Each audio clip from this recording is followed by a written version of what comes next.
Orest has been working as a mechanic at the tank factory for almost 40 years.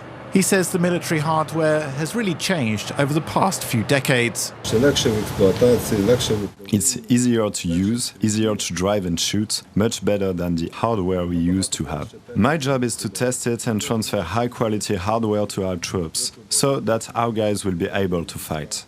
Orest was one person testing out the armoured recovery vehicle, known as Lviv. It has a 200-metre-long winch and a crane boom which carries a maximum of 12 tons for mounting and dismantling units and assemblies in the field. Заміна двигуна, заміна гармати. Replacing engines, replacing cannons, dismantling turrets and installing it back, replacing transmission and tracks. This vehicle allows to weld in field conditions. It also has a cargo bed that allows to transport up to 1.5 tons of spare parts to the battlefield.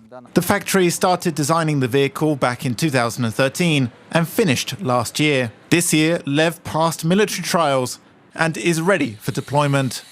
The Ukrainian Defense Ministry Commission was very content with this piece of armament. This vehicle is created upon an analog of BREM. Our specialists are very familiar with it, and because of that, we had no trouble while working on it. While designing, we used only the best modern technology.